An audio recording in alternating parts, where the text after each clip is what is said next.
Caríssimos irmãos da Casa Espírita União com Jesus, é com satisfação que venho aos queridos amigos e irmãos para refletirmos um pouco mais sobre a mensagem do Mestre Jesus e que possamos, mesmo não estando de corpo presente, estar entrelaçados espiritualmente nas nossas irradiações de amor, de paz.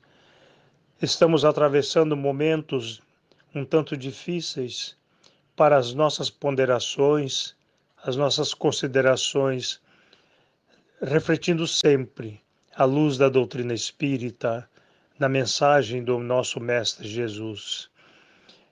No mês de março passado, deveríamos estar a esta casa abordando o tema "Que queres que eu faça?". Hoje, pelo áudio, nós nos dirigimos aos irmãos para esta interrogação, lembrando que quando Jesus chega a Jericó, ali há um cego, Bartimeu, que quer dizer filho de Timeu, que ouvindo o clamor daquelas pessoas, daquela gente, ele começou a questionar o que está vendo, o que acontece. E alguém lhe disse, é o Nazareno, Jesus. E ele então passou a gritar, Jesus de Nazaré, cura-me, Jesus de Nazaré. E quando os seus amigos, as pessoas, chegaram a ele e falaram assim, aquiete-se, ele gritava ainda mais alto. Jesus, ouvindo o seu clamor, disse àqueles que o acompanhavam, tragam-nos este homem. E eles o levaram. E Jesus então lhe perguntou àquele cego, o que queres que eu faça? E ele respondeu, que eu possa enxergar, Senhor. E Jesus disse, então vê. E ele foi curado. É importante refletirmos sobre isto. Jesus disse, tragam-no aqui. Jesus não foi ao cego. É isto que nós sempre falamos, repetimos agora. O próprio Jesus nos ensina que nós devemos buscar para achar, devemos pedir para obter, devemos bater para que a porta se abra. É assim que a humanidade hoje está fazendo, pedindo, batendo, clamando pela misericórdia do Pai Celestial, diante desta pandemia que tem assustado, mas, por outro lado, tem renovado esperanças, tem despertado a solidariedade e a fraternidade nas pessoas, tem colocado as equipes de cientistas, médicos, enfermeiros, forças armadas, profissionais de todas as qualidades, as espécies, trabalhando para socorrer aqueles vitimados pelo vírus. E nós perguntamos, o que queres que eu faça, Senhor? E a resposta é, socorra-os. Coloque-se à disposição, sirva-os nas suas carências. E é assim que nós então entendemos a importância deste momento, a importância de nos unirmos, a importância de estarmos sempre com o espírito voltado à fraternidade, à solidariedade. Mas quando nós refletimos sobre o que queres que eu faça, remetemo-nos a Saulo de Tarso, o doutor do judaísmo, aquele que consentiu no apedrejamento de Estevão, o primeiro mártir do cristianismo, aquele que buscava os cristãos para puni-los. Um dia ele solicita que a sua jurisdição alcance Damasco, porque lá existia um líder dos seguidores do Cristo e ele devia aprisioná-lo. Teve a concessão e foi. A 300 metros da porta de Damasco, ele é surpreendido por enorme luz que o cega, o derruba da sua montaria. E uma voz ele ouve: Saulo, Saulo, por que me persegues? E ele então, caído, humilhado, faz a seguinte pergunta: Quem és tu, Senhor? Eu sou Jesus, a quem tu persegues. Ele não ousou questionar, apenas fez a pergunta: O que queres que eu faça, Senhor? E Jesus lhe diz: Vai a Damasco, entra na cidade, vai à rua direita, na casa de Judas, e lá eu te direi o que deves fazer. E Saulo foi levado à casa de Judas. Jesus vai a Ananias, aquele que seria aprisionado por Saulo de Tarso, e diz: Ananias, vai à rua direita, na casa de Judas, e lá você atenderá Saulo de Tarso. Saulo de Tarso, Senhor? Sim, mas é este que persegue os seus seguidores. E Jesus diz a Ananias: Este é o meu vaso escolhido. Vai, atende-o na sua necessidade. 3 dias após, ocorre o mais belo encontro entre o perseguido e o perseguidor. Ananias chega à casa de Judas e encontra Paulo, outrora imponente, perseguidor, austero, agora de joelhos, humilhado, consternado. E então Ananias passa-lhe as mãos nos olhos e tira a sua cegueira como quem tira escamas.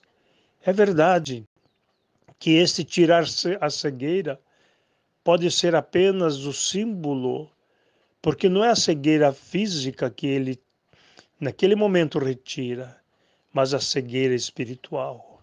Saulo era um devocionado seguidor de Deus, ou pelo menos crente da existência de Deus, e que por entender que Jesus viria interferir na doutrina que ele professava, ele seguia a lei de Talião, e assim ele perseguiu os seguidores do Cristo. Mas é naquele momento que morre Saulo de Tarso para nascer Paulo, o apóstolo dos gentios, aquele que demanda ao deserto, que por 3 anos convive com Gamaliel, Gamaliel que tivera sido o seu mestre no judaísmo. E ali ele aprende, porque Gamaliel já também está convertido aos ensinamentos do Mestre Jesus. Volta à civilização e não é mais recebido como outrora. Vai à casa do seu pai e o seu pai lhe diz: Você não é meu filho, você é um traidor, porque o pai também entendia que o judaísmo haveria de se manter. E então Saulo vai aos apóstolos do Cristo e também não é bem recebido, porque ele era o perseguidor daqueles que seguiam o Mestre.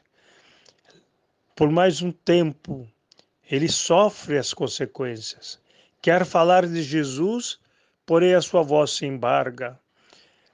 Busca socorro em Tiago, em Barnabé e nos demais discípulos, até que um dia desperta para falar com eloquência sobre Jesus. Passa a empreender viagens, a criar comunidades, a levar a mensagem do Mestre Jesus e falar de novos tempos. Este é o Paulo apóstolo, o maior divulgador do Mestre Jesus. Ao perguntar o que queres que eu faça, ele recebe a missão do desbravamento e assim ele cumpre a mensagem. Ainda reconhece suas falhas, seus equívocos, seus erros. E um dia ele diz: quanto mais eu conheço a verdade, quanto mais eu penso no bem, eu faço o mal. Nos dias últimos da sua vida, ele dizia: já não sou eu mais que vivo, o Cristo vive em mim. E nos derradeiros dias da sua existência na terra, ele disse: combati o bom combate, terminei a carreira e não perdi a fé. Saulo, outrora respeitado entre os fariseus, agora é perseguido e morto a golpe de espada. Assim, queridos amigos e irmãos, que haveremos de ponderar neste momento que estamos passando, nos irmanando cada vez mais, nos tornando cada vez mais solidários, fraternos, fazendo emanar do nosso íntimo o amor que lá existe, fazendo-o germinar para que floresça e dê frutos. A doutrina espírita vem nos esclarecer esses pontos. Vivemos num mundo de expiações e provas, e nestes inteiros que nós passamos a refletir, haveremos de entender que a mensagem do Cristo é a mensagem verdadeira, ela prevalecerá. Não passará um tio nem um jota sem que as leis do Pai Celestial sejam cumpridas. Portanto, esta pandemia é o despertamento para um novo momento. Nós sempre falamos na transição planetária. Hoje podemos refletir sobre a transição do homem na Terra. Se nós não mudarmos, se nós não nos modelarmos no bem, no amor e na paz, não haverá transição no nosso planeta. E que possamos, queridos irmãos, amigos, logo em breve estarmos inaugurando realmente o mundo regenerador. Que haja, queridos amigos e irmãos, muita paz no nosso coração. Eu agradeço a oportunidade, cumprimento a Casa Espírita União com Jesus por esta retomada de atividades, levando aos irmãos a mensagem do Mestre Jesus, à luz da doutrina espírita. Que os mensageiros do amor possam estar entre nós, auxiliando-nos, inspirando-nos e, sobretudo, amparando, socorrendo, inspirando médicos, cientistas, amparando enfermeiros, todos os que trabalham nos hospitais, para que aqueles contagiados pelo vírus possam receber o conforto e aos que não o suportarem, partindo à pátria espiritual, que sejam recebidos com o amparo do amor. É assim que nós deixamos a nossa mensagem e que Deus nos abençoe. Muita paz a todos. Bom dia, queridas irmãs, queridos irmãos dessa nossa querida e fraterna Casa Espírita União com Jesus. Aqui estamos para mais um momento de reflexão sobre o Evangelho. E a proposta que a casa nos fez, né, a sugestão do tema, foi da seguinte pergunta: Senhor, o que queres que eu faça? E nós vamos encontrar ou vamos buscar essa frase, né, dentro de um contexto lá no livro do Atos dos Apóstolos, capítulo 9, versículos de 1 a 6. E nesse nesse capítulo é tratado da conversão de Saulo de Tarso ao cristianismo. Saulo de Tarso, que como nós sabemos, né, era o perseguidor dos cristãos daquela época, o maior perseguidor dos cristãos, e que a partir desse momento, desse encontro que teve com Jesus, se converte e passa a ser o maior divulgador do cristianismo. Então, rapidamente, a historinha é a seguinte, está lá, Saulo indo a Damasco, a busca de perseguição dos cristãos daquela cidade, principalmente do líder deles, que era Ananias. E nesse caminho próximo a Damasco, ele se vê envolvido por uma grande luz que vem do céu. E uma voz que diz, que pergunta a ele, Saulo, Saulo, por que me persegues? E ele respondendo, questiona, quem é, Senhor?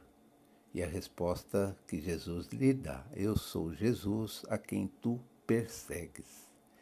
E foi nesse momento que ocorre aquele reconhecimento, né, de Paulo, que naquela figura de Jesus, naquele resplandecer de luzes, aquele ser que ele perseguia, as ideias que ele perseguia do cristianismo, ele vê que a transformação ocorrida nele faz com que ele enxergue no cristianismo o caminho que ele deve seguir.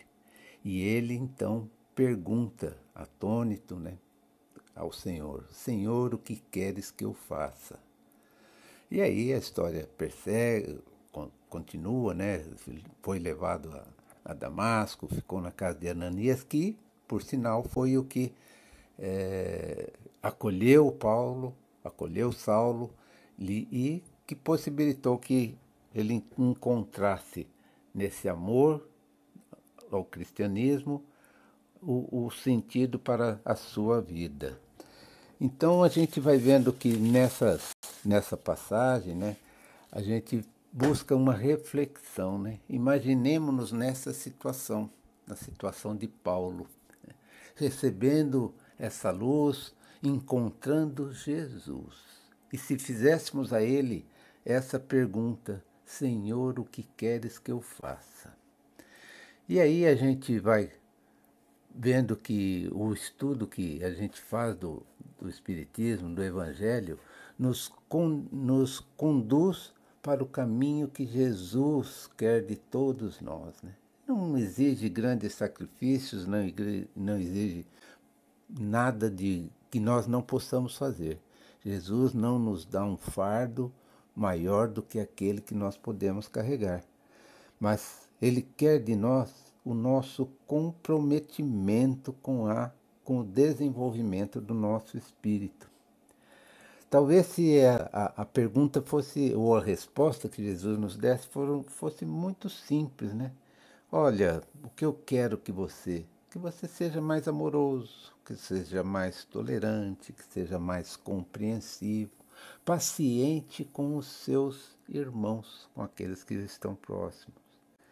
Olha, que você fique mais vigilante com seu pensamento, com sua fala e com os seus atos. O que é que você está fazendo para ser uma pessoa melhor? Olha, você também não deve entrar em grandes discussões inúteis, né, que não levam a nada, que levam à decisão, à discórdia, né, e baixam o seu padrão vibratório. Que você venha toda noite, se encontre comigo e coloque aquilo que você fez, né? A proposta que Santo Agostinho nos faz, né? Que para melhorar a cada dia, buscava reflexão no final da noite, né? O que é que ele tinha feito e o que é que ele se teve alguém que ele ofendeu, que ele pudesse ser perdoado, que no outro dia fosse lá e perdoasse. Então essas são as propostas que Jesus certamente nos faria.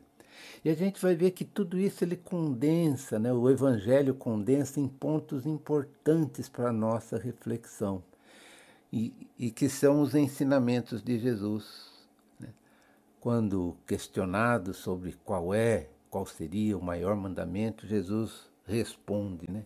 Olha, deves amar a Deus com todo o teu coração, com toda a tua força e com toda a tua alma. Esse é o primeiro mandamento. O segundo mandamento, semelhante a esse primeiro, amar ao próximo como a si mesmo.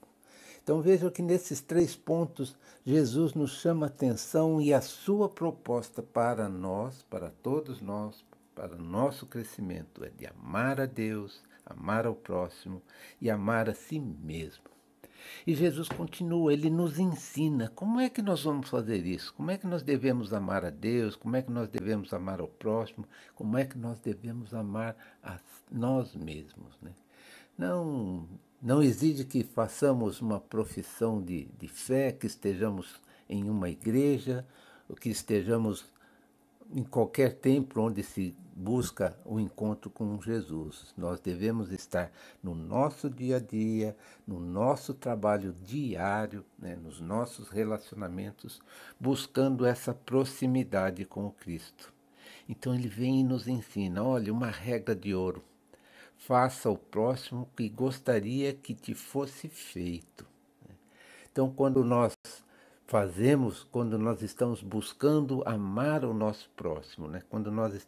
O que é que nós devemos fazer? Essa é a regra de ouro, né? Faça ao próximo o que gostaria que te fosse feito. Um outro ponto também, para exemplificar esse amor que nós devemos nos dedicar, é o seguinte: não julgue para não ser julgado, porque com a medida que julgar ao próximo, você será julgado. Nós sempre nas nossas imperfeições, né, nós nos preocupamos muito em julgar os nossos irmãos, né? Não procuramos compreender. Às vezes, num ato falho, num ato condenável do nosso irmão, mas nós não devemos estar julgando a eles, né? Não significa que nós devemos nos afastar da justiça, dessa justiça dos homens, né? Aí cabe aos homens estar julgando aqueles que fazem as barbaridades, as atrocidades, que periclitam a vida do próximo. Mas nós devemos estar nos guardando desse julgamento e de sermos cada vez e sempre mais indulgentes com as imperfeições alheias, né? Compreendendo as imperfeições alheias. E um último ponto também para a gente colocar essa situação de amar ao próximo, amar a Deus, amar ao próximo, está resumindo totalmente na lição do Pai Nosso.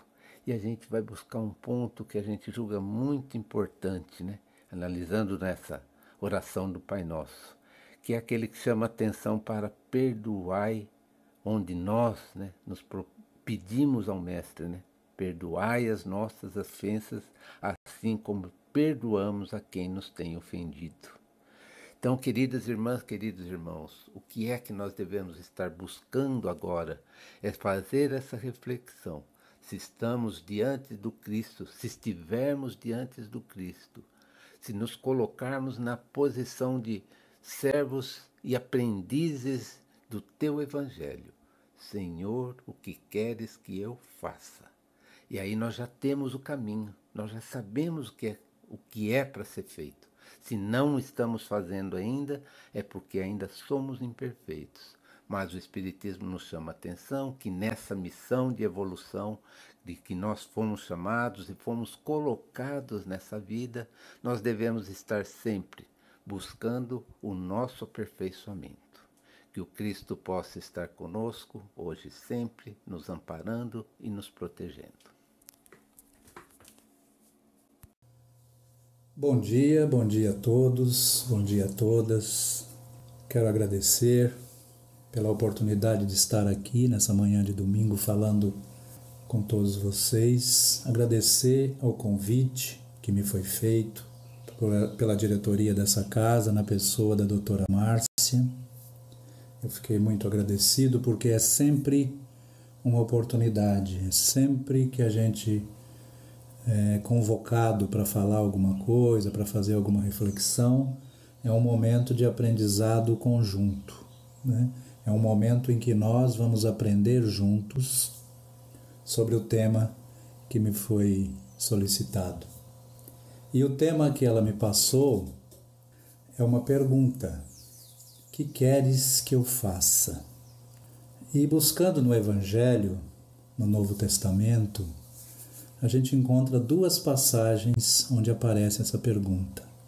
A primeira passagem que ela aparece é no Evangelho de Marcos, no capítulo 10, no versículo 51, que Jesus encontra o cego, aquele cego Bartimeu, e Jesus faz essa pergunta a ele: o que queres que eu faça?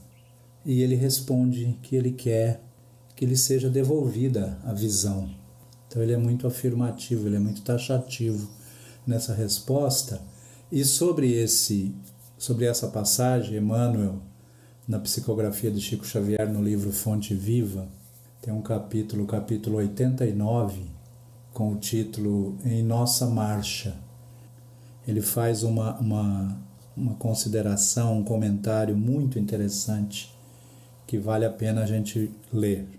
Ele fala assim: cada aprendiz em sua lição, cada trabalhador na tarefa que lhe foi cometida, cada vaso em sua utilidade, cada lutador com a prova necessária.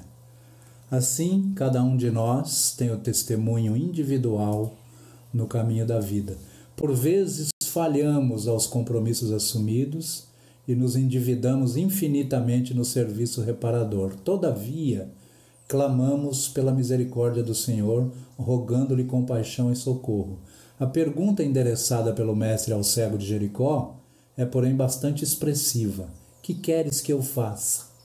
A indagação deixa perceber que a posição melindrosa do interessado se ajustava aos imperativos da lei. Nada ocorre à revelia dos divinos desígnios. Bartimeu, o cego, soube responder, solicitando visão.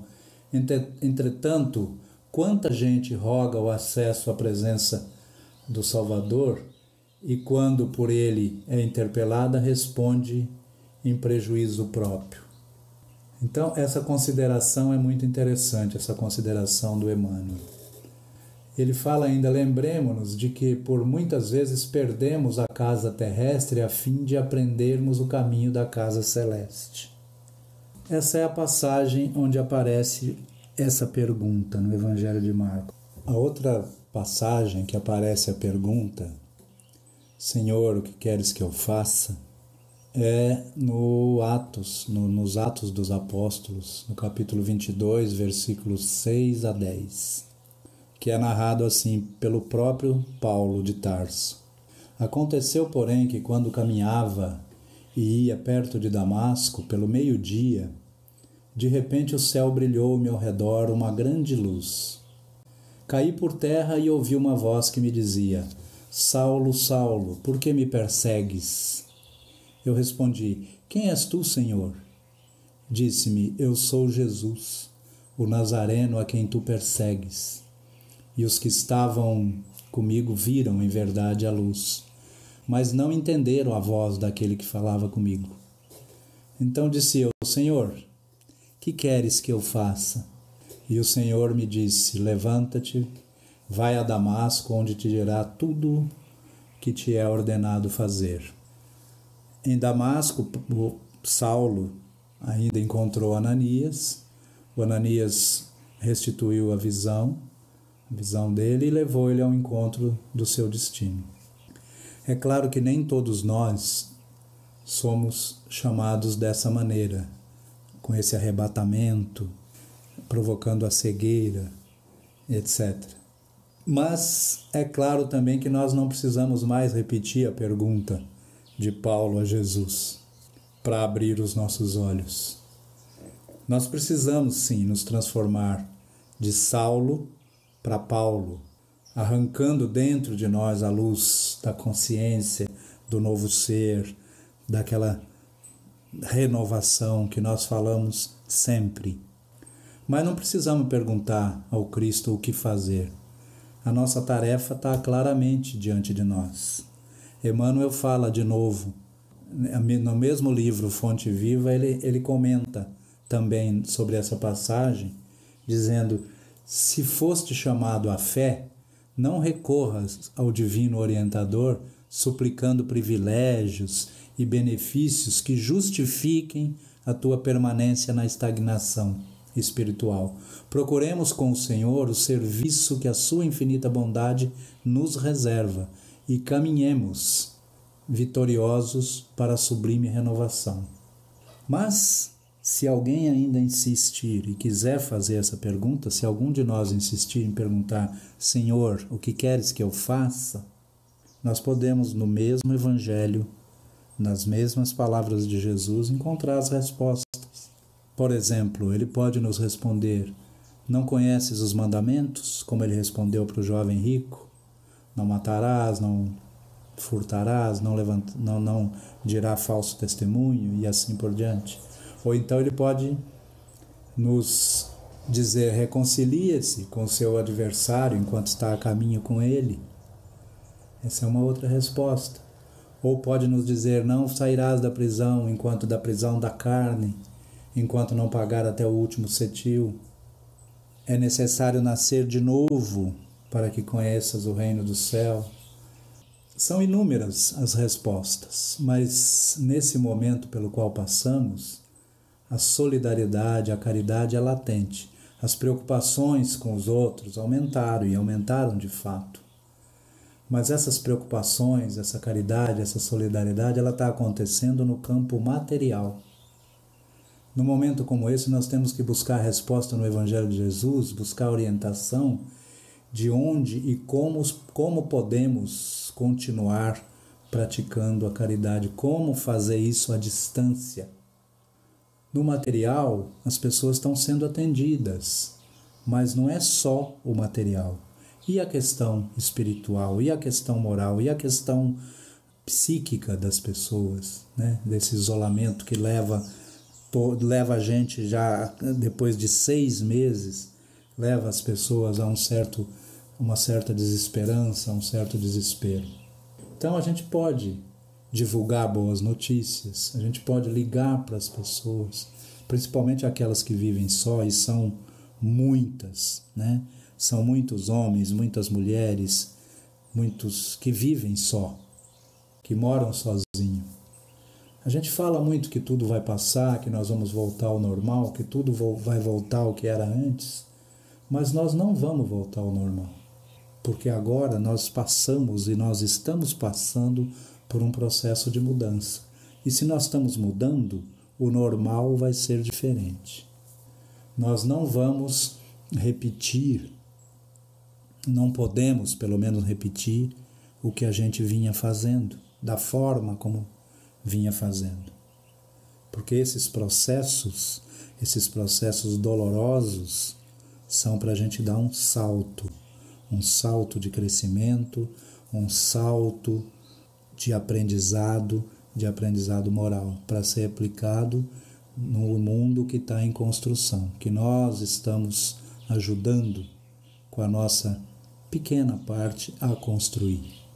O que nós pedimos nesse momento é que aquela mesma luz que brilhou para o Paulo no caminho de Damasco nos ilumine, clareie os nossos caminhos, nos mostre a trilha pela qual nós temos que caminhar diante da felicidade plena, em rumo à felicidade plena, em rumo ao infinito, às bênçãos divinas e ao mundo melhor, ao mundo de regeneração que nós tanto falamos dele, que possamos aproveitar esse momento para caminhar nessa direção. Que a paz do nosso Mestre Jesus nos abençoe a todos. Um bom dia e muito obrigado.